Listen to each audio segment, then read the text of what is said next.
Okay, Ms. Edwards, we're good to go. Okay, good afternoon, everyone. This is Teresa Edwards. For those of you who do not know me, I'm the compliance director for the City of Augusta, and we're here today for the disparity study work session for the commission. And it's our hopes today that we're able to address three issues. First being the who, to introduce the vendor that will conduct our disparity study this year, which is Griffin Strong. And they will answer the what and why of disparity studies. We have three presenters today. That would be Mr. Rodney Strong, Ms. Michelle Clark Jenkins, and Mr. David Maher. I have asked David specifically if he would to talk to, because there has been some concern over one of the suggestions that the compliance department asked for in the local small business opportunity ordinance to expand the geographical area beyond Augusta, Richmond County. And I've asked him to speak on the issue, not to necessarily make a recommendation as to what should or should not be done for Augusta, because they have not gotten into the data to make that assessment yet, but at least to inform the commission on what has been done, what acceptable practices are, and some of the reasons for that. So with that said, I'm not going to take up any more of the time, and I will turn it over to Griffin and Strong.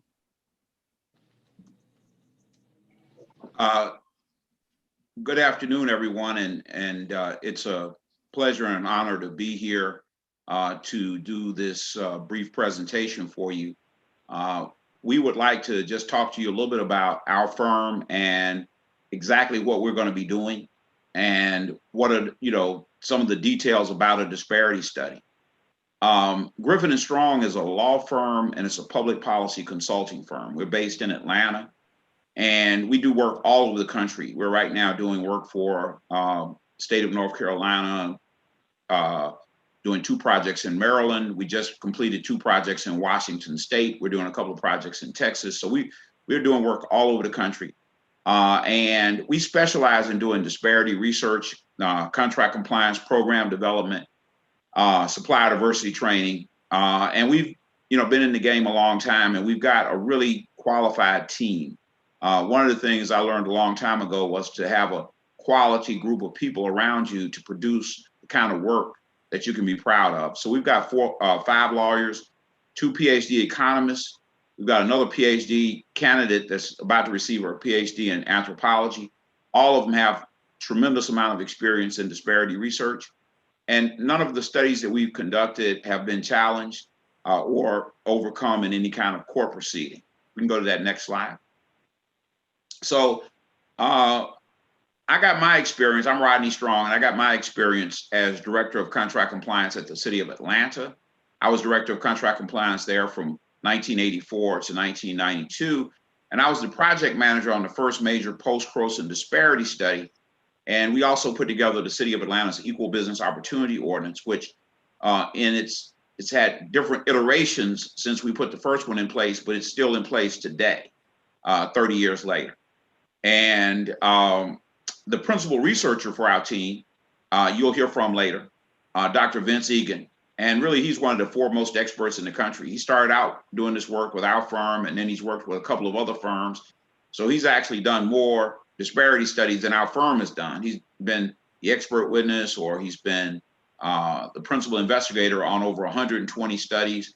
And he's successfully defended 6 studies as an expert witness, including the controlling case in the 4th Circuit Court of Appeals. If we can go to that next slide.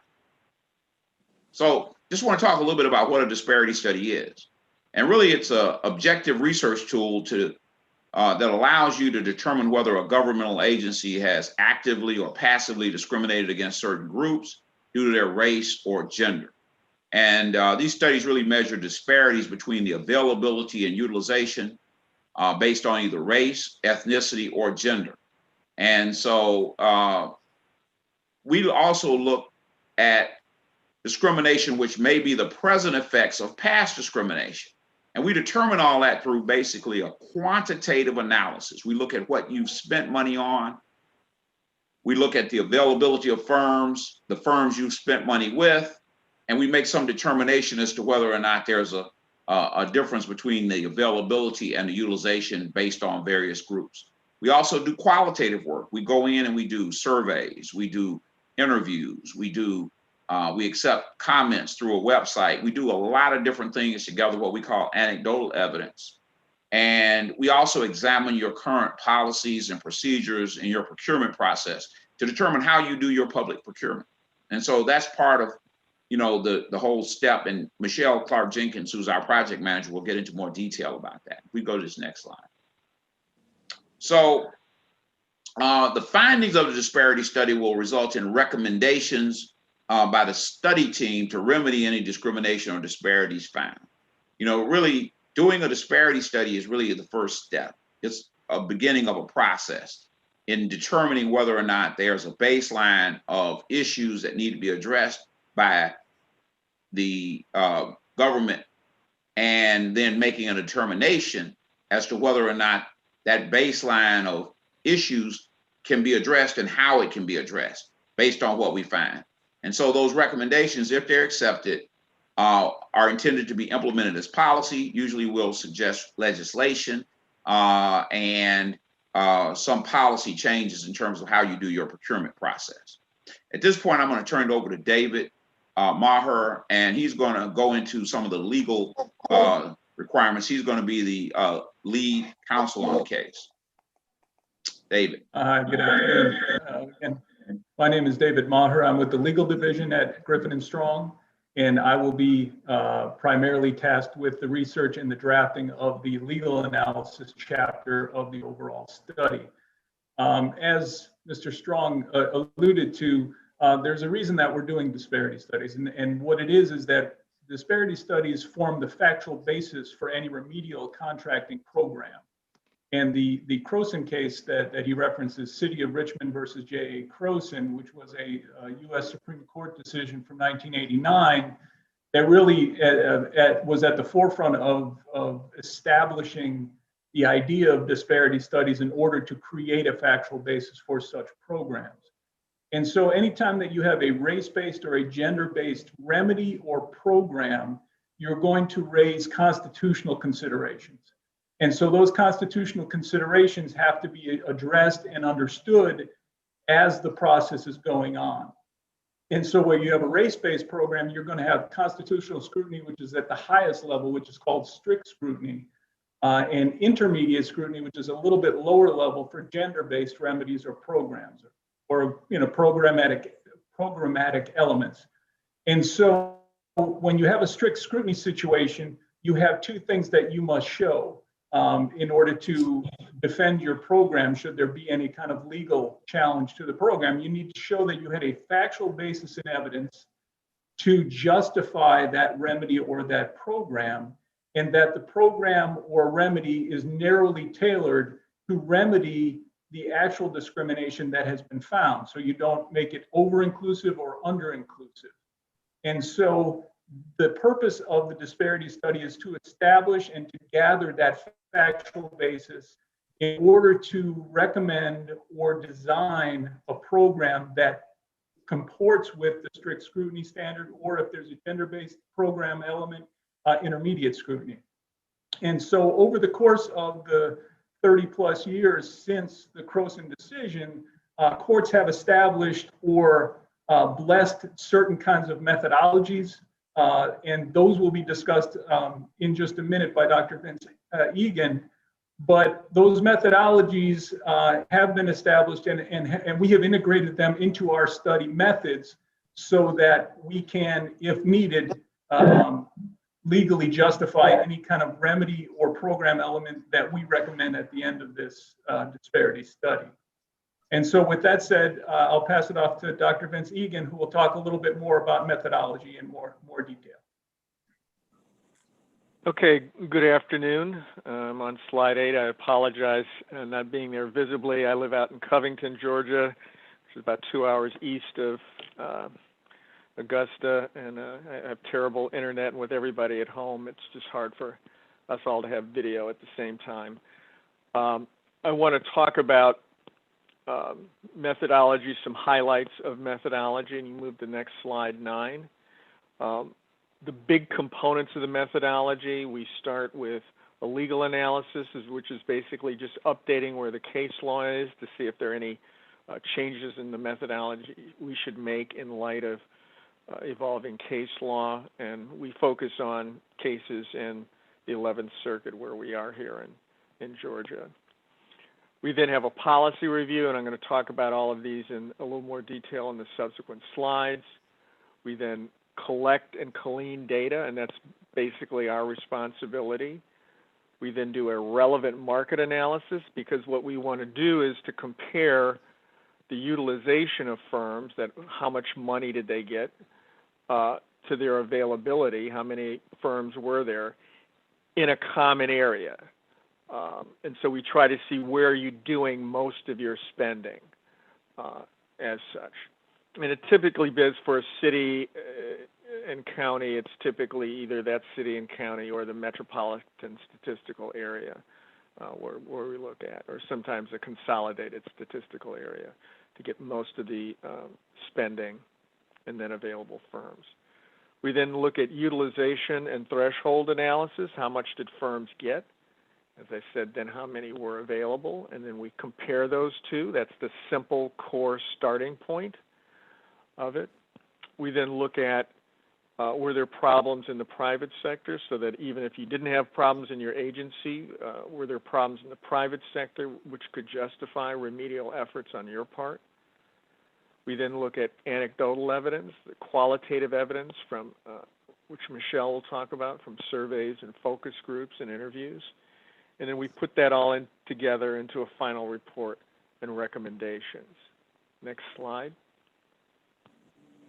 So the policy review, which I do with David Maher, we interview key staff, typically on the procurement side and in whatever remedial programs you have in place to help small women and minority-owned businesses. And we look at these kind of issues. We review your policies, but we also see, is there any data that would speak to our whatever efforts you're taking now, are they narrowly tailored to meet your objectives? Next slide. Utilization, this is really where most of the time and effort goes into, is gathering all of this data, and it's on prime contractors and subcontractors, and generally the subcontracting data is the hardest to collect, and we analyze this data and break it down by year and by work category and by race, gender, and ethnic status. We also do a threshold analysis, because one of the concerns of the courts is, does capacity explain whatever identified disparities? So we look at what is the utilization on smaller contracts, say $500,000, $1 million and less, to see is capacity an issue or contract size an issue. Next slide. Availability, this is probably the more controversial topic in these studies, because there are different ways of looking at it.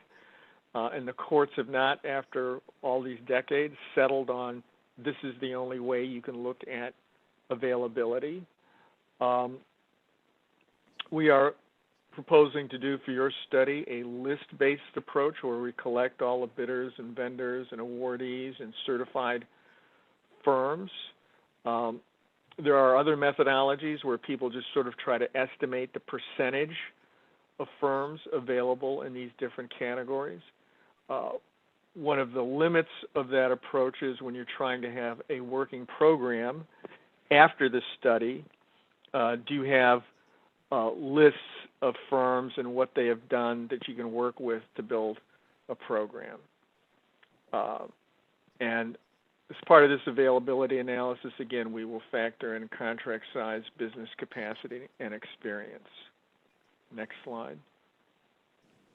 So we put all that together, and again, the basic idea is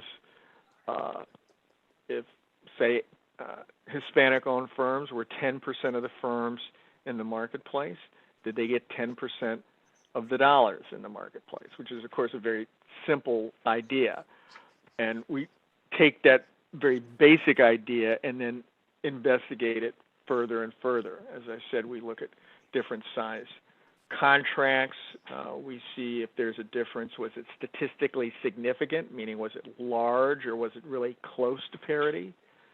And then we do a statistical analysis to see if these disparities, if any, could be explained by other factors, like how long have you been in business, how big a firm are you, what's the credentials and experience of the leadership team.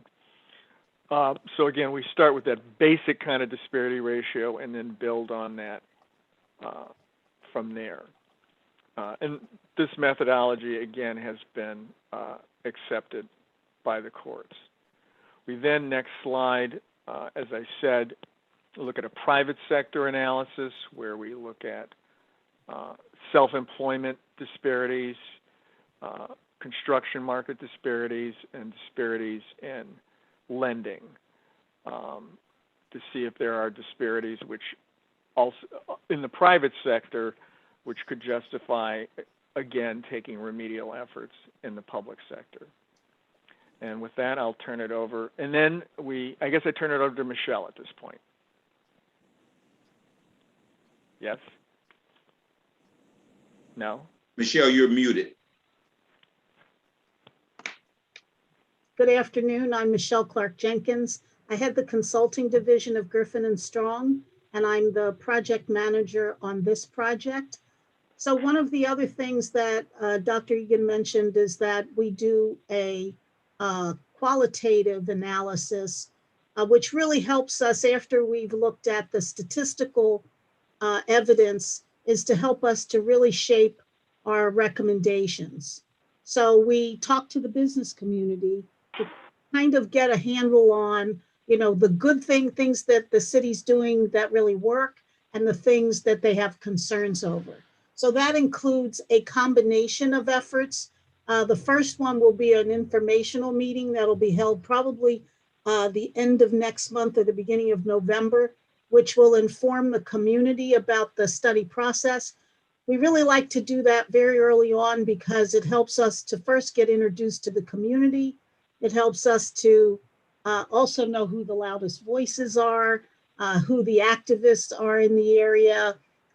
It helps us to really get a handle on and start to get a feel now for the community. And it also helps us to manage expectations. There's a lot of misinformation about what a disparity study is and what it will accomplish. So we want to make sure we manage those expectations very early on. We also do a number of anecdotal interviews, which are one-on-one really case studies. We do a survey to business owners, which is a really broad-based distribution, as many firms in the relevant market area that we can find, not just MWBEs, DBEs, ACDBEs, but also majority firms to get kind of a baseline about what's happening in the jurisdiction. We do public hearings. Those are usually later on in the study process. We do focus groups.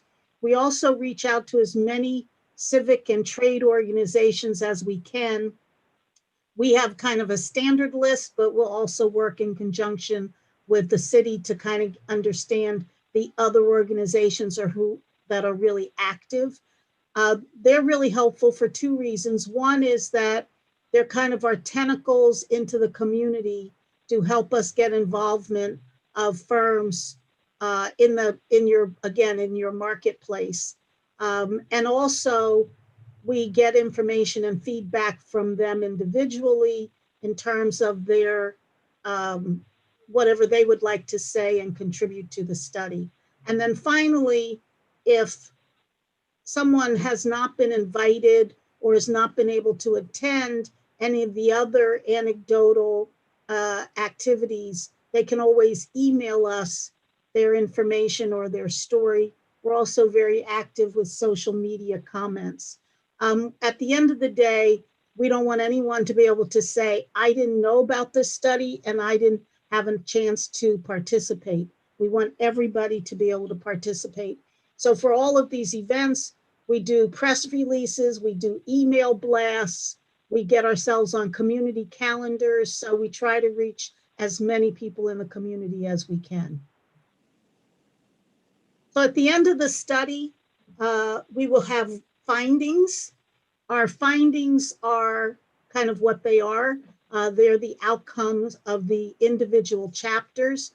We get together as a team and we work on recommendations. What are some of the things that we've seen, maybe both in policy and in anecdotal, anecdotal things that are supported by data that's supported by other aspects of the study.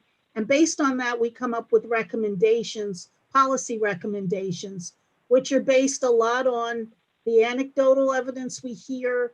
And again, sometimes anecdotal evidence is dismissed as one man's opinion, and that may be true, but if we talk to 500 firms and half of them tell us something, or 25% say something is an issue or something you're doing well, then you're going to take much more note of that.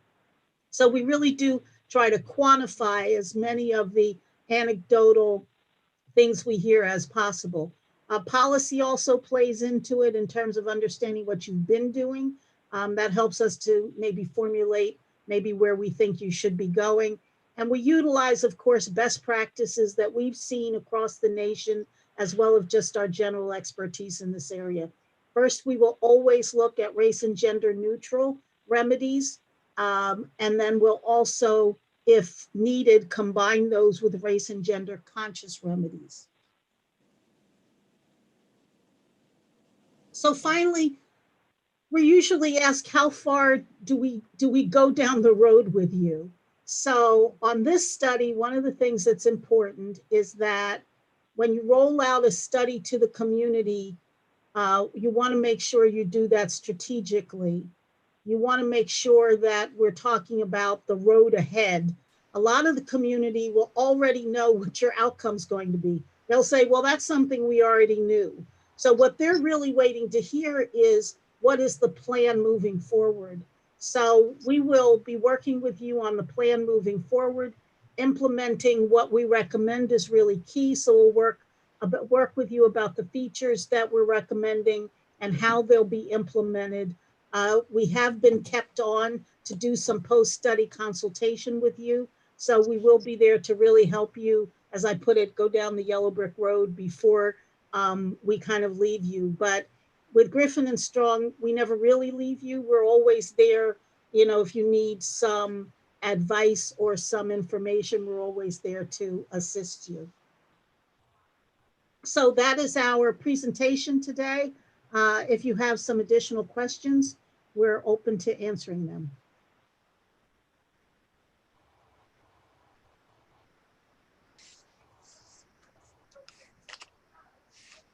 Can you take down the screen so we can see everybody in the room, Ms. Okay. Jeff, so we can see everyone?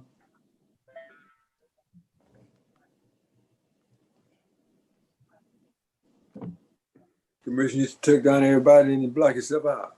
I did. How nice of me, right? Yeah. I'll start out with a question. If you go ahead, Commissioner. You go ahead first. No, I've got a couple of questions. I appreciate the information I've just gotten. Let me say something off the rip. We know the disparity study is really necessary. We have done one and never followed through with that. Now I heard the young lady say she can walk down the yellow brick road, but how explain to me how that will work with a government of this size who have had one study and had to do this next study that we're doing now. Going down the yellow brick road, how will that be? How will we be made? Will that be law to make us implement this? Will that be through procurement?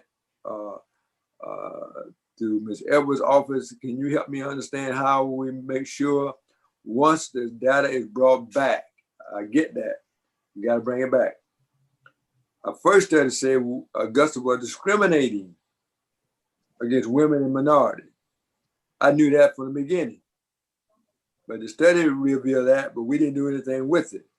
Now we're doing our second study, which was necessary. But I need to know, how will you be able to walk us down the road to make sure that we resolve this issue that we got of discrimination? Commissioner, this is Rodney Strong. I'd like to take a shot at that and just say that we believe in beginning with the end in mind. And that's why we do a policy review simultaneously with doing the availability utilization analysis and the quantitative analysis. So we're going to be looking at your policy, your current policy. We're going to be looking at your staffing level. We're going to be looking at what you are currently doing. We're going to look at your current local small business program. And we're going to look at where we can recommend enhancements to it.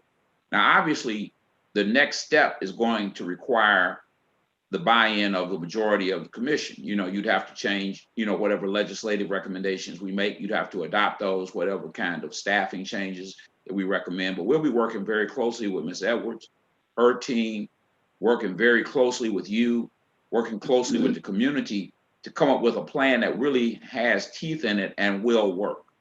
And let me just say this, parenthetically, I got in this business because I was running the program in Atlanta when the Croson decision came out.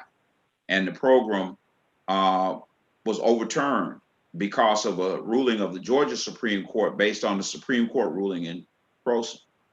And after we finished doing this study, I convinced Mayor Young, who was the mayor at that time, to do a study. While we were conducting the study, Mayor Maynard Jackson came back into office.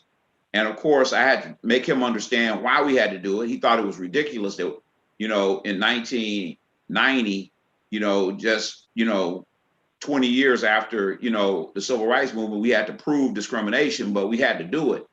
But once we did it, we sat for a period of time without doing anything for about 6 months because I just turned over the study to the law department and expected them to draft a program.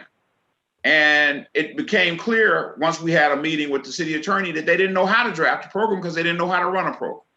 So one of the things that we think we will help Ms. Edwards with is bringing the best practices to the table and saying, hey, this is what has worked in this jurisdiction. This is what has worked in this other jurisdiction.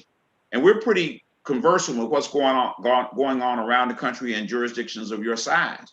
And so we're going to be making a really specific, detailed recommendation. And to the extent that the commission adopts that recommendation, we can have a program that I think you'll be proud of. And then, of course, the resources will have to be allocated to get that program up and running. But we're going to give you a legally defensible study and a strong program, because one of the things that we believe in as a firm, and that's based on my previous experience that I just related to you, is that you ought to be able to assist a client in moving from just a study that sits on a shelf to an actual program that makes a difference in the community. And that's really what we're about. Yeah, and I'd like to add to that just that, when Rodney says that the legal department at the time didn't know how to do a program was because there hadn't been a post Croson situation. Now, of course, the legal departments in many places take the lead in helping to draft these programs. And we've worked with the legal departments. We worked very closely, for example, in Metro Nashville, we did their study recently.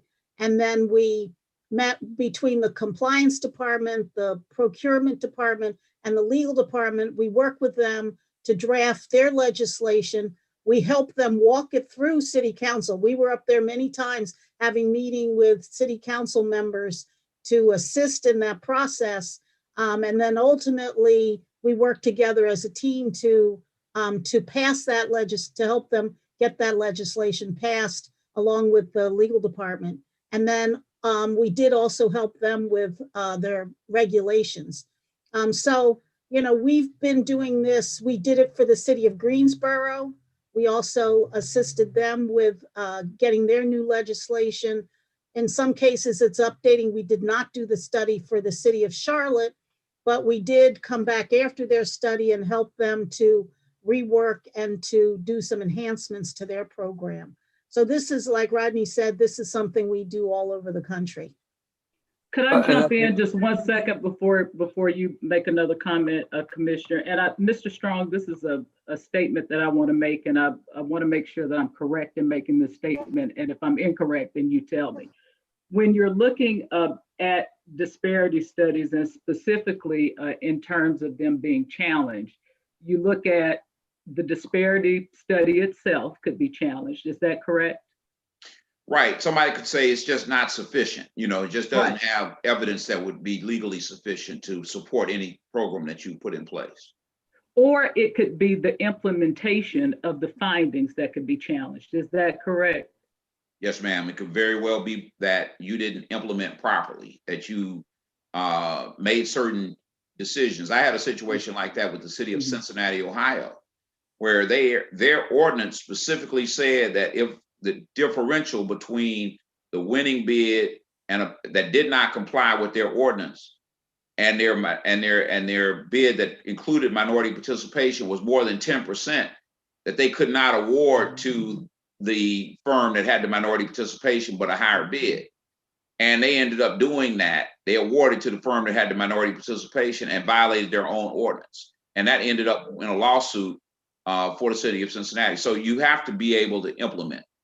Right, and I think that's to Commissioner Williams's point, because I'm familiar with the study that he's speaking of, but that was just a study. There was no implementation portion of it there, you know, in terms of an ordinance or anything else. So that's the reason you have a situation of a disparity study just sitting there. But in this particular process, we were very careful to include in the RFP and to state that we needed help with that portion of it after the findings, so that we wouldn't have that issue again with having a good study that is of no value because it's not being implemented. So Okay. kind of emphasize the fact that when someone brings a suit against the city, they're going to actually be suing, as Rodney pointed out, they're going to be suing based on the program. And they're going to say that then the program is not supported by a legit study, basically. So then they come after the study. And so it's really important that anything that we recommend is supported by the study itself. Because one of the things that Croson said is that whatever you do has to be narrowly tailored to the findings of the study. So that means that every recommendation we make, we're going to be tying it back to the finding of the study. And then when we go forward with implementation, you know, one of the things that happened, and we like to tell the story because it kind of was a wake-up call for us, is that we were doing a study in Memphis and we had a meeting and one of the legislators came in and said, we keep doing these studies with Griffin and Strong, but like nothing happens, you know, nothing happens. And so Rodney started doing some educational work with the legislatures so that they understood that there's a certain point in which we can't take it any further. We can lobby, we can talk to people, we can explain, we can make recommendations, but at the end of the day, we're not the ones who pass that legislation. So we've got to help you. Part of our task is to help you to get buy-in from the people who are voting to make the difference, who the ones who are saying yay or nay to implementing what we recommend. And so we first of all have to recommend really good programmatic changes that we know are legally defensible and that will be effective. And then we have to help you to get buy-in to those so that the legislature will then, you know, pass what it is we are asking for. Because until that happens, we can't even begin to implement until you've all agreed that this is something good and you pass it. Well, and that helps me a great deal, a lot more that last conversation than I knew in my 16 years of serving here. I thought once we did something, we give it to the attorney and he or she goes and have it done. I know the elected body have to have an input, part in that as well. And the elected body seem to not know the elephant is still in the room, unless you lived on one side of the tracks. then the other side, you think, well, everything is fine. But it's common sense to me to know it's not. And I want to be fair. I want to make sure that we are doing something that's going to be workable, something that's going to enhance, and something that's going to give everybody an opportunity that the law says should have an opportunity. But I'm thinking once we did this study, it sets, and I'm going back, I know commission gets on me for repeating myself, but I had to remember while I can, because they ain't going to have all those days always. I get that. So I remember when the study came back, we left it on the shelf, didn't do anything with it. Nobody even talked about it. So why we do a study, we're not going to even discuss it. We're not going to bring it up. We're not going to implement it. We just did a study. And some folks say, we just throw away some money. And I guess in one word, I guess we did. But at the same time, had this body been serious about doing something, we would have did what you just explained, and that's working with someone who know how to implement and know what they was implementing. But I'm gonna back up. I got some more questions. I'm gonna let Commissioner Hassan ask this question. Now I'll come back with the next. Good afternoon once again. How you all doing? I'm Ben Hassan. I hope you can hear me all right. What's your timeline? Michelle, you're muted, Michelle. You're muted. I'm sorry, the timeline, it's approximately a year. Okay. Most of that time is the data portion. I mean, we're on several things concurrently, but most of that time that we need is to refine the data. Okay. Is it anything, I know you just mentioned probably the end of next month or something, this one might have been this month or next month for sure, that you're gonna have an informational setting for the community to create buy-in from the community. Is there anything beyond that you're gonna need from the governing body to have access to the government to take a look at all of our policies or things, or you think that'll be available on our website?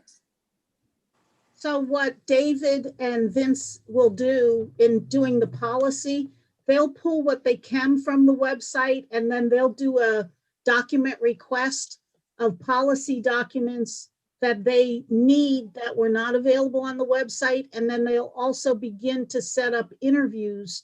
I guess Teresa will help us identify who the interviews should be, but we'll set up interviews with particularly the people who are key to procurement, and that'll get the policy part started.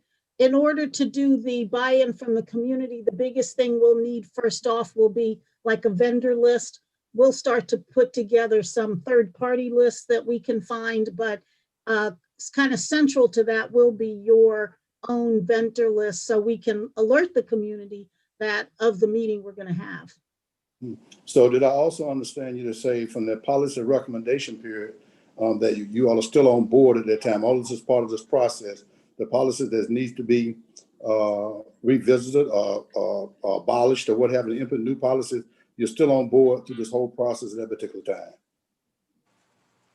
Yeah, so what we did was we created a pool of consulting money for us to stay on after the end of the study. So instead of just creating the study, they also said, okay, we're gonna put aside this amount, and Griffin Strong will work against that pool in terms of doing consulting after the fact. And the intention was we specifically put aside money for us to help with any drafting of legislation.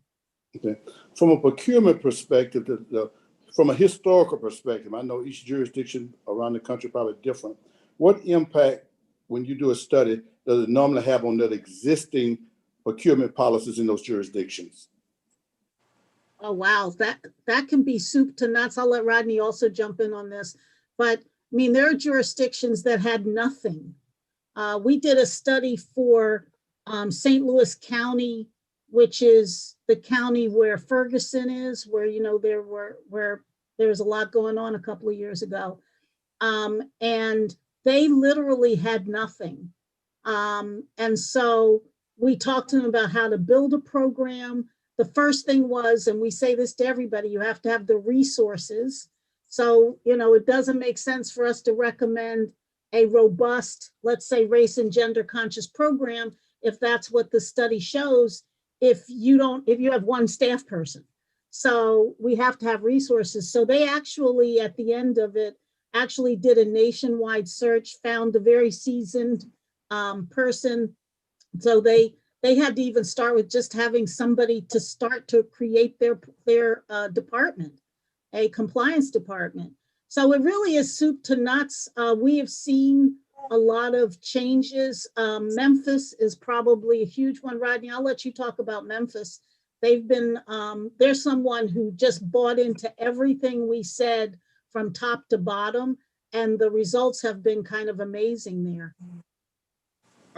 Commissioner Hassan, let me just address it just briefly in the sense that I think part of your question was what changes need to be made in the existing procurement process. And sometimes we do make recommendations that there be changes in the procurement code because there might be certain aspects of the procurement code that our purchasing policies and practices determine to be problematic. Or there might be opportunities there. We might recommend that there be certain thresholds that you require a certain number of small businesses to be engaged in, other things that aren't specifically related to the minority business program. So we'll look at all of those things, and then sometimes we do make recommendations in the procurement area. And then as Michelle was referring to, some of our clients, and Memphis is a good example because we had done a previous study for them. That study didn't result in them implementing. I think somebody did an analysis when the new mayor came in, and they had implemented something like 7 or 8 of our 24 recommendations. And so the minority business task force that was put in place by the new mayor's transition team said, look, we'd like to implement all 24 of these recommendations. And so we went back in, we helped them with implementing those recommendations. We conducted a new study, and they ended up with a very robust department. And I think everybody agrees around the country that they've gone from being an average program to being one of the top programs in the country. So it is a two-pronged process. Part of it is looking at your existing procurement code and making recommendations for changes in that. And part of it is making a recommendation for a more robust program that's administered by your contract compliance department, and possibly making some enhancements to the way that operation operates under a new program and a new scheme. And of course, it's not limited to just some of the things you would normally think of. Sometimes you might want to do a loan program or financial assistance program or a supportive services program. There are other kinds of things that you can do in coordination with other agencies or with the federal government. And we'll be looking at the full range of opportunities to allow you to have an enhanced program. Okay, I think you probably did answer my final question, which was going to be, I thought I also heard make reference to sometime out of the study comes staffing issues as well. And I think you said that's how wide a scope you want to do and what you want to do as a result of the study. I think you probably just answered that one. Yes, sir. We'll definitely make recommendations about staffing because depending on how strong a program you decide to put in place, you're going to have enough staff to be, for instance, if you have a program that has a strong subcontracting component to it, you really have to have at least somebody to do monitoring of your work sites. You have to have somebody to do certification, or you have to enter into some kind of an agreement with one of your existing certifying agencies to do certification. There's an element of supportive services that I referenced earlier, bond assistance, financial assistance, technical assistance. Even if you aren't currently offering those, you have to have somebody that sort of can direct the members of the minority and women business community to those resources to enhance their ability to compete. There has to be an interface and a relationship with the procurement office so that there's an ability to get out in front of the procurements and bring available firms to the table to participate. So it's a whole range of things that have to be done.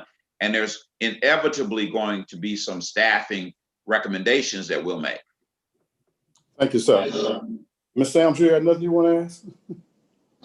I'm here and I'm listening, and everything that they've said so far, it has been conversations of the past.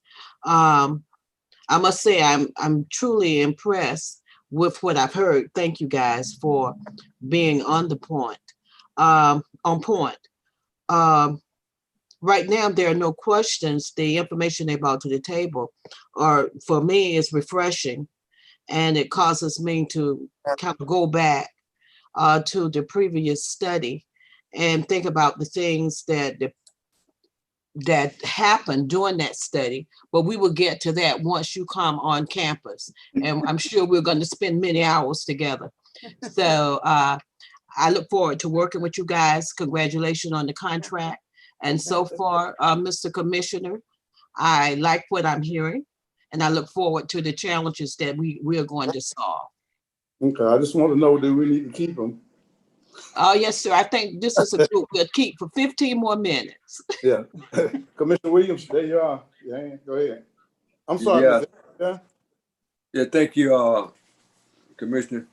I guess you're chairing this. I don't know who chairing this, but it really don't matter. I want to go back just for a minute and go back in a little history. And you have to have your history. If you don't, you're going to repeat it. But when we was consolidated, government was consolidated in this leg or this arm that the government had been put together back in 1996, we just getting around to really working on it, doing something with it. I'm glad to hear what I'm hearing as well. I do know that if we don't continue to move this ball forward, it's going to go backwards. The question I have is, hiring this firm, y'all been hired, y'all the firm's going to do the work. I'm pleased with that.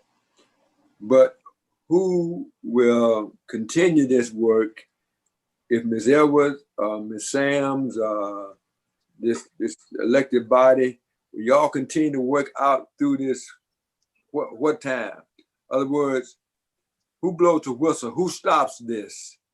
How will we continue to get this all the way through the contract that you have? I mean, you know, once you do your work, I get that part. And you got a leg in there where you can consult for a while. But I don't want to say Ms. Sam says something or Ms. Edwards says something. There ought to be some continuation until this program has been vetted all the way through.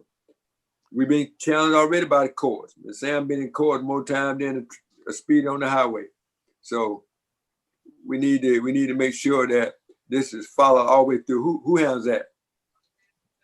So we are, go ahead, Rodney. I was just going to say that, you know, our intention is to stay with you until the ordinance is passed, until everything is up and running, until you have staffing, and until your staff is trained. And we think we can do all of that within the existing contract. There have been clients that decide they want to keep us around for a little bit longer, and we're always open for that. But we intend on this engagement to take you through an ordinance. And so if you have an ordinance in place and it mandates a certain requirement, even if Ms. Edwards were to leave, you know, whoever replaces that person would be statutorily in that position with the authority that's been granted to that position by the commission. So hopefully, you know, Ms. Edwards will be around for a very, very long time, but hopefully the position will be enshrined in your ordinance in such a way that regardless of Ms. Edwards on a personal basis, the position is there long term. Well, that brings me to that point. The position have always been there, and we had not filled it. But that's on the elected side. I mean, that's on the elephant in the room. People say there's not an elephant in the room. The elephant ain't just in the room. He a pink elephant at that. So he a large one. So we have to, I guess, the elected body has to stay on that point. I mean, I'm not trying to put you in a box. I'm just trying to make it simple because I don't want nobody to say, well, you didn't say that. I'm about fairness, I'm about opportunities, and we have not done that. And anybody say we have, can't see the elephant. I'm gonna leave it like that. I could say something else, I'm gonna leave it just like that. That's all. Attorney Brown, you back there? You got any questions? Can't hear you. You muted. Okay. No, sir, I don't have any questions about the program. I've seen a presentation from Mr. Strong. Teresa and I have both seen a presentation from Mr. Strong previously, and I do know of their background, and I know how impressive their work is. And I am very hopeful that Augusta will, like Commissioner Williams, I think, seeking to say that we'll not only bring a program, but we'll also execute a program. And Right. but I do think we have the structure and the resource in place to carry this out. And as Mr. Strong last saying, carrying out this program is not based upon any individual or personality. We get the program in place. As long as we got the will of the commission, the staff could carry out the program, because the consultant will be around long enough, actually long enough to help us practice carrying out this program. So I'm hopeful for the community that public dollars will be equally available to all sectors of Augusta. So I'm happy about it, and this is a good day, I think, for Augusta. Well, I'm gonna make one more comment, and I'm gonna turn it back over to Ms. Edwards. I would say to the firm, Rodney Strong firm, Griffin Strong firm, I'm sorry. And I'm very impressed with what I've heard. I look forward to doing all that we can as a government to help you all go through this government and do what needs to be done and assist you in any form of fashion. I'm excited about it. And I would say I wish I could go to sleep and I wake up in a year's pay, but I don't think I want to wish that. But I look forward to it. And thank you very much for the presentation. Back to you, Ms. Edwards. You're muted, Ms. Edwards. Well, I'd like to thank everyone, especially Griffin Strong, for being here and presenting, and all of the questions and comments from the participants. We do look forward to working with you. It's been a process and a while, but now we're here and we're ready to start and get off and running. And so if there are no more questions or comments, we can end here. Anything else from anybody else? No, ma'am. And thank you, Kelly. Thank you. I want to thank Kelly for all of her help and putting everything together today, helping us navigate through all of the materials that had to be presented. So thank you, Ms. Stewart, for that. Thank you, Ms. Edwards. Okay. Hey, Anything Ms. else from Edwards? anybody else? Yes.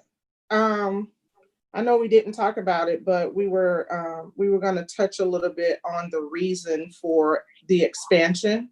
Oh, yeah.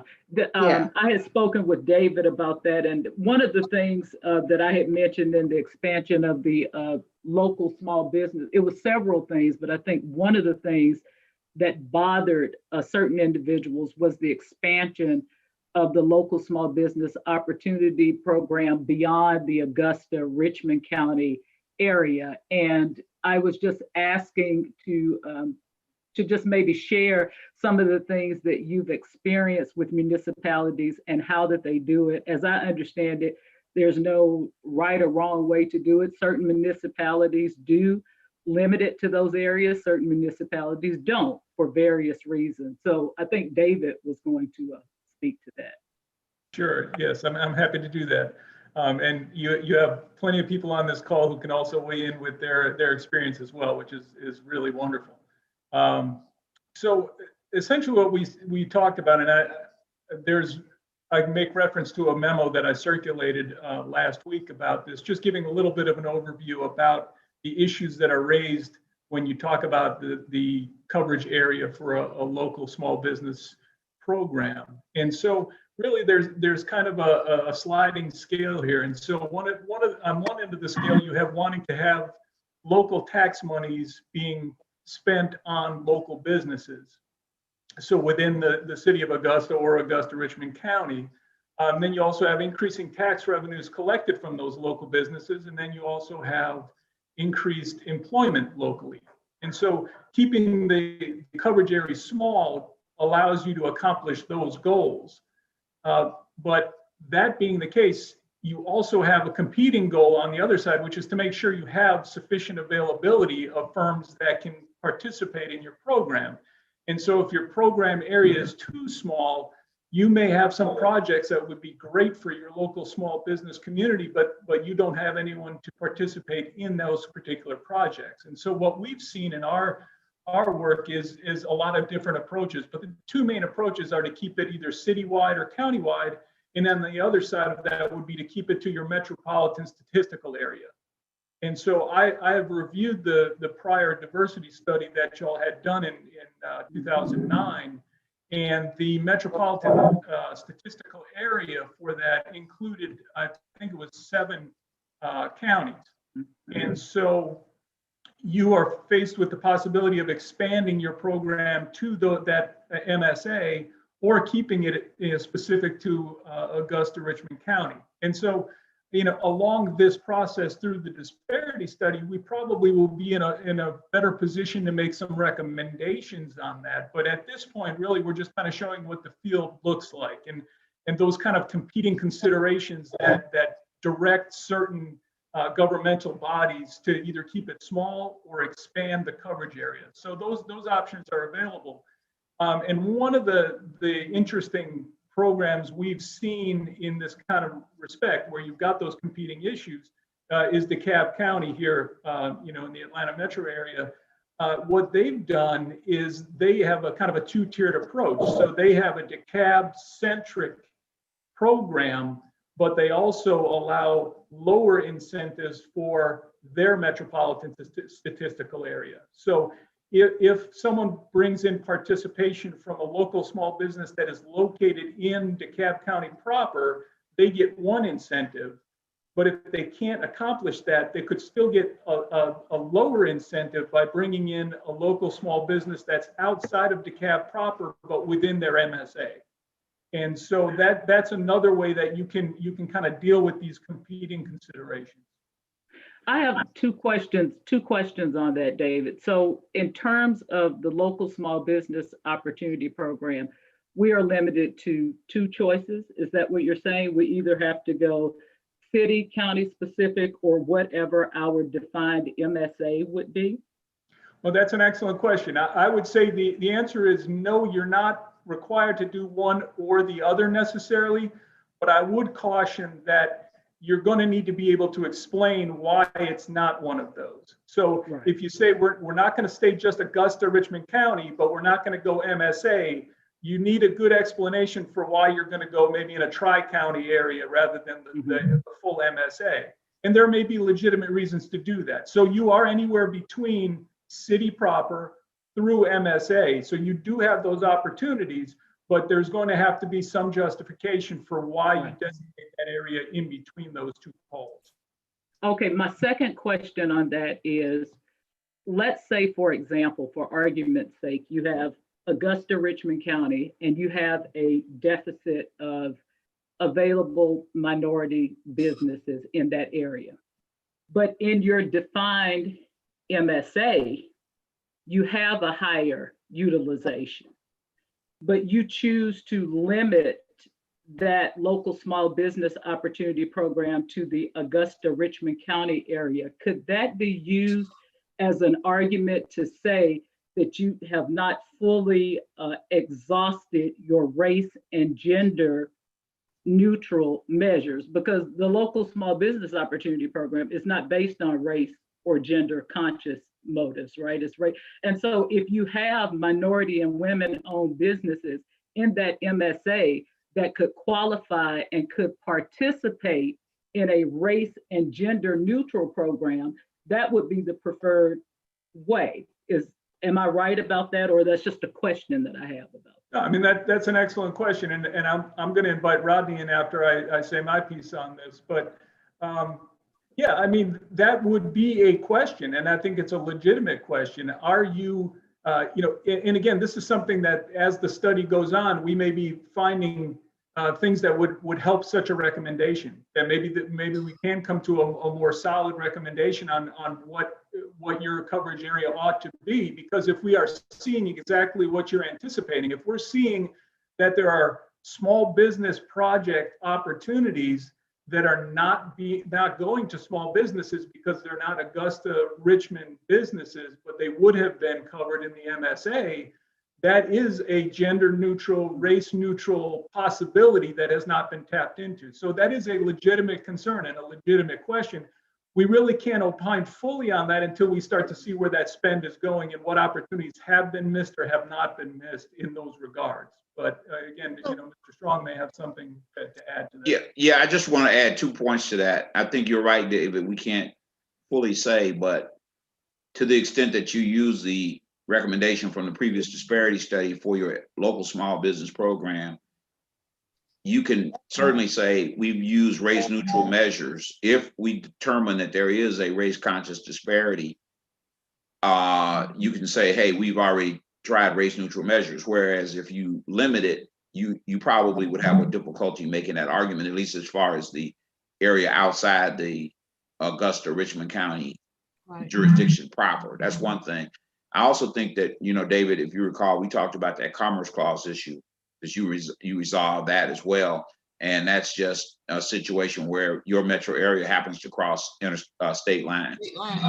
So it therefore eliminates any kind of argument about interstate commerce, which is one of the arguments that's made about local programs, is that it's a restraint on interstate commerce. And David, did you want to say anything more about that? Yeah, I mean, that's a deeper analysis. I'd be happy to provide you with, I've done a memo for another jurisdiction about that test, because when we talk about constitutional challenges, the constitutional challenge to a local small business ordinance is very different than it would be to an MWBE program or an EBO program. And for the reasons you can anticipate, you've got favoritism over county lines, you got favoritism over state lines. And so that's a whole different analysis. But as Mr. Strong points out, you're in this unique positive situation where if you did open it up to Aiken County, then you're not favoring Georgia residents or Georgia businesses to the exclusion of South Carolina businesses, which are right across the river. And so that makes it far easier to justify when you're allowing for South Carolina businesses to bid on some of these contracts as well. I think also you have to take into account that with small business and with minority and women-owned businesses, you're asking two different questions. So at this point, you're not asking the question about whether it resolves a race and gender conscious issue, because your study's been so long ago that we're really starting at square one saying, we don't know if there's a problem. We don't know if there's any race or gender. Theoretically, we don't know if there's a race or gender conscious issue that needs to be fixed. So once we do the disparity study and we determine what the relevant market is, that's going to help a lot here, because then you're going to say, here's the marketplace, the geographic marketplace where we need to resolve whatever the race and gender issue is. And then you can ask that question to say, well, something you're already doing, is that resolving that question? Because anything you put in place right now won't be part of our study. So it'll be a post-study remedy. So it's saying, well, for the 5 years we studied, this was an issue. Is this new program an appropriate response to the findings we have in the study on a race neutral basis? And then we can surround that with whatever race and gender conscious measures we think are appropriate. So then the small business issue, again, were the issues that David brought up, which is you've got the Commerce Clause issue and you have more of a rational basis test than there is an issue of a strict scrutiny test like you have in race and gender programs. Ms. Edwards. Yes, did you have anything else, Ms. Jackson? I did. Good afternoon, everybody. Good afternoon, commissioners, and to our distinguished guests from Griffin and Strong. Rodney, it is great to see you. I was at GDOT when you guys did this last disparity study for them. And I'm the DBE coordinator for the city of, for Augusta, Richmond County. And as it relates to our local small business opportunity program, which is race and gender neutral, I just wanted to point out that since I've been here, which has been a little bit over a year now, the program itself, in terms of the numbers of registered or certified local small businesses that we have in the program, has not moved. And so I have had to turn away no less than 10 local small businesses. And again, this is race neutral, who very well could have qualified for our local small business program, but because they were either in Columbia County or in Aiken, they did not qualify. And so what I am finding is when it comes to the procurement process and our contractors are bidding, you have actually about 4 to 5 of our registered local small businesses who are consistently working because that pool is so small. So when I was asked to look at our local small business program before I took this position, that immediately was one of the areas that I saw that could probably be improved if we were able to open up that service area. And so I wanted to be able to just let the commissioners hear from a real-time perspective what we're faced with, with it still being limited to Richmond County. And I understand the concerns and I understand the arguments, but at the end of the day, our program has not grown in over a year. And I was actually looking at the program before I got here, and it's always stayed around 40 registered local small businesses, and that number has not changed. I've only certified 3 brand new businesses in the year that I've been here. And then we've had some that have volunteered that they just didn't want to recertify. So I've taken out about that many, and we were fortunate enough to replace them. But right now, I think our list of registered vendors is sitting around 38.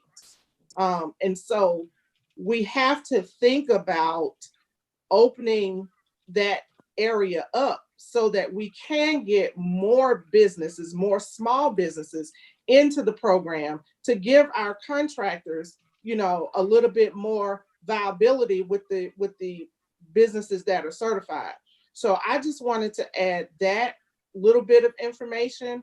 I don't know if the commissioners were aware of that. You probably weren't, but I wanted you to know, that this is what we're faced with. And so those 4 or 5 businesses that are doing all of the work, eventually they're going to graduate out. And so when that happens, what are we going to do if we aren't able to, allow businesses in that MSA area who qualify for our local small business program to have an opportunity to apply? Yolanda, I think that's one portion of it, right? Of the recommendations, but a second portion of it was changing the income limits to the SBA requirements. So that may be a component that would help that, because what I'm understanding from listening to David and the vendor right now is that we either have to keep it Augusta, Richmond County, or, the MSA if there's no justification for doing something else. And the initial recommendation was something else. So we probably would have to, we could try, the size limitation increase to see how that works, and then wait until they get into, because we can't rely on the previous study. So we have to let them get in and to get into the information and determine certain things. But, I understand what you're saying, because it has not, and we have had to turn away some viable people because of jurisdictional limitations. Ms. Elwood, let me ask you a question here. Am I muted? Can you hear me? I can hear you. Okay, let me ask you a question. How is it, and I didn't know this, I'm glad the information came up, but how is it that we allow our employees to work in Aiken, Columbia County, Waynesboro, but this program that we're trying to put in place, because there's a strain, we got millions of dollars outside this county, this city, that going to people who are employed. But and I didn't know this, and then, you know, if I had, I would have addressed it and at least talked about it, but look like that ought to play some part, and I don't know the rules, so I'm not saying that nobody did anything wrong, but I'm saying that if we look at, and I had to pull, I had the department head, just the department head pull on how many department head that would live outside of the city of Augusta and came back with millions of dollars. So I think we need to look at that. I don't know whether that'd be able to. Well, Commissioner, I think that's a different issue altogether with employees as opposed to the disparity study. But I'll let somebody else speak on that if they. I think that's two separate issues. I get that, and I'm just saying that I don't do that type work. I don't know that, but I do know that if you live in Aiken and you taking dollars out of Augusta going to Aiken, and if you a businessman in Aiken, you'll be able to take the dollars and go there as well. So I'm not saying that nobody did anything wrong. I'm just putting it out like it really is, that there are around this county, we got people living in Aiken, I mean, all over the place, and they're making money. So that ought to be something somebody need to talk about in the near future. And Commissioner Williams, I wanted to also make sure that everybody understood that the information that I just gave is relative to our program that we already have in place, which is our local small business opportunity program. So it's not relative to what's going to come out of the disparity study as to whether or not we can implement a race and gender conscious program.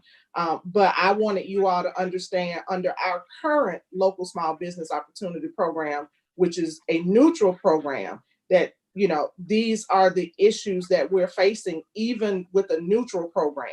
And so I wanted to make sure that you all were aware of that and then understand why we were asking to expand that area for our local small business program. Okay.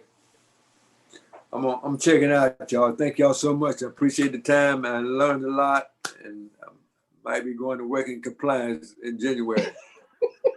Were you raising your hand, Ms. Sams? Did you want to say something, Ms. Sams? Well, I thought. You're muted, Ms. Sams. Can you hear me now? Yes, ma'am. Mm-hmm. Well, as we were talking about this and going over the boundaries for the expansion, I think one critical point that, and I know that this team that we have working with us, of course, they're going to look at what we have in place. But I think one of the most crucial things from past experience is we have willing persons as small businesses who don't want to do the paperwork and don't want to be registered. And all of that plays a part in your numbers. And I think we need to look at how we have set up or adopted the registration process and see if we can get more persons within Augusta, because one of the concerns, and I share it with you, is that if you were to open this up, then possibly some of Georgia's taxpayers' dollars was going to go to South Carolina. And that was a concern of mine, and could be possibly still a concern unless we could come up with a sound reason to open it up to that degree. I don't feel, and it's nothing to say about anyone, it's just, I don't feel that we have done our very best in trying to get local vendors in the arena. Doesn't have anything to do with you, because most people feel like because we want your past tax records and your personal records, they just refuse to give them. And I'm sure that Mr. Strong, and you, Michelle, and you, David, have experienced that in other counties or in other disparity studies that you've had. It's not so much that the persons locally don't want to work on these projects. They just don't want to release their personal information. I hear that all the time when I'm sending them to you, begging, pleading. I said, do you realize there is a percentage goal on these projects? They said, I'm just not going to turn over my information. I said, well, then you can't get registered. And that means we can't count you. So I think when you all come, you probably will experience that too. And of course, we want to look at how our registration process happens. And before we make a decision to do an expansion, let's do everything we can to make sure that the persons here within this jurisdiction has been given every opportunity. Well, I think, and Yolanda, you can speak to this, but I mean, with the taxes, you're gonna have to do that if you're a DBE, you're gonna have to do that. It doesn't if you're a local matter, small right. business, so you're gonna have to do that, period.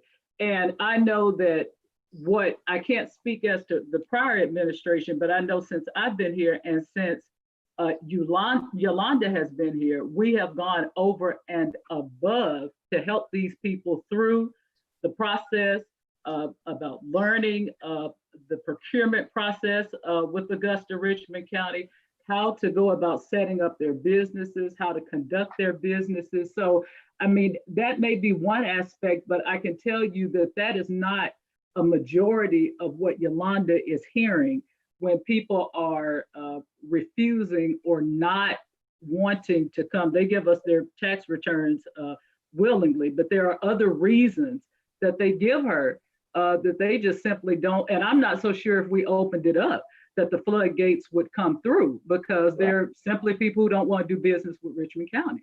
And that has been communicated very specifically to Yolanda, but I haven't gotten any complaints about tax returns. Have you, Yolanda? I have not. And our registration process, whether it's a race neutral or a race conscious program, the our small business program goes by the gross receipts of that company. We have to make sure that they meet the size standards that we have set or that's set in the ordinance. And the only way that we can do that is by examining their corporate tax returns. So whether or not they are applying for our local small business program, they're applying for DBE, or they're applying for any other, race conscious program, that is going to be a part of the information that they are required to submit. Now, they absolutely have a choice. And if they don't want to release that information, that's their right. However, they have to meet whatever the requirements are to be in any program. And I will tell you, from my 10 years working at GDOT with the DBE program, I also came across people who did not want to give up that information. But at the end of the day, if you want to be a part of something, there are certain requirements that you have to follow. And for us, the requirement is that we have their business tax returns. And so there's a small part, in my opinion, of people who don't want to, because since I've been here, I've not met one person who did not want to give the information, not one.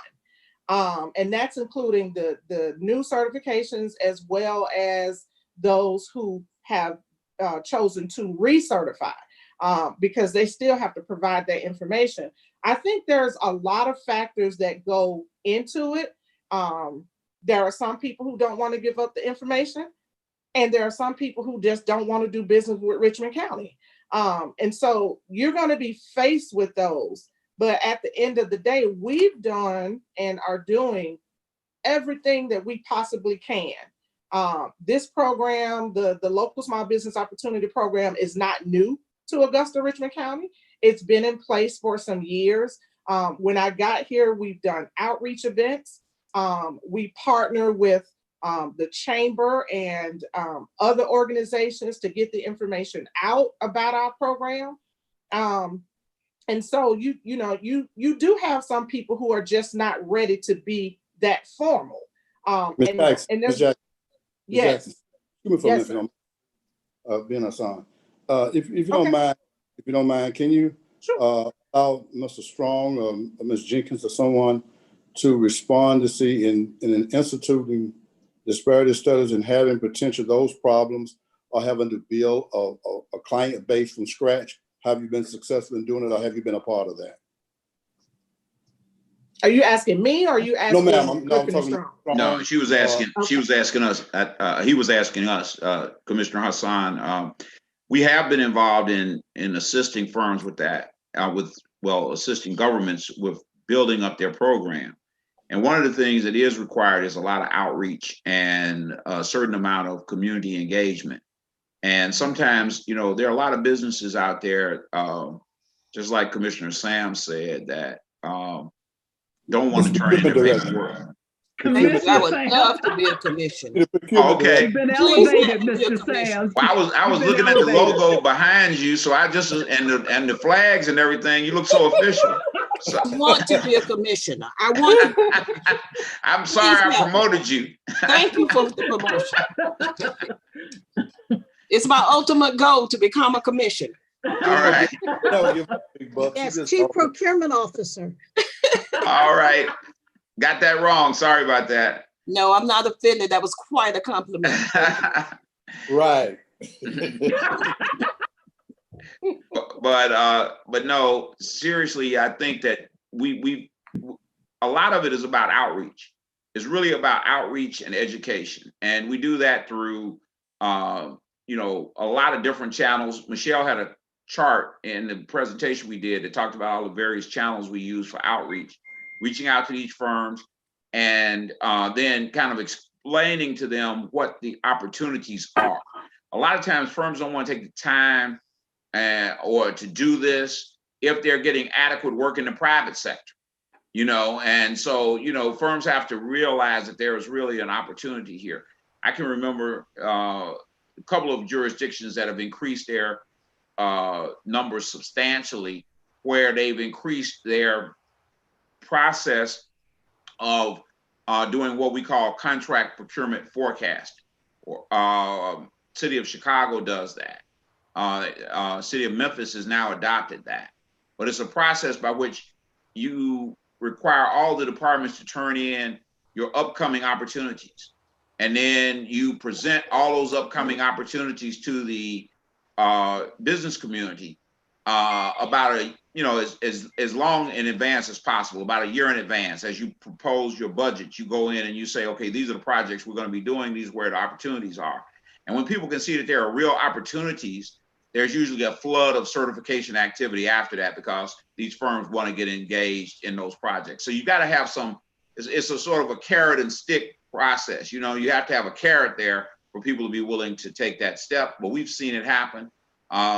Chicago, we've worked with them and they've had a really good expansion of their program based on that process. And then we've sort of evangelized that around the country. Memphis has adopted it and they've expanded substantially because of that. Michelle, did you have anything to add to that? Yeah, I think the only thing I would say is, again, that issue of opportunity is such a big thing. And again, we haven't been in your jurisdiction to do the study, but you know, a lot of times you'll come in and you'll say, why aren't you certified? Why aren't you participating? And you get a lot of interesting answers. A lot of them will be because I don't see an opportunity with what I do. I don't see outside of construction. We're doing a study right now where we constantly heard, well, there's always a lot of stuff about construction, but we have a janitorial service or we do IT work. We never see any opportunities out there for that. So some of it, you know, we don't know where the issue is yet, but it could be issues that have to do with desirability and, you know, reasons to be certified, reasons to kind of come on board with Augusta, Richmond County. So, you know, a lot of that we're going to dig into, and we'll hear from the community, you know, because you can tell from census that there are firms out there. So the question is, why aren't they coming in? And we'll work on that. Thank you. Thank you all. Thank you. Okay, anything else from anyone else?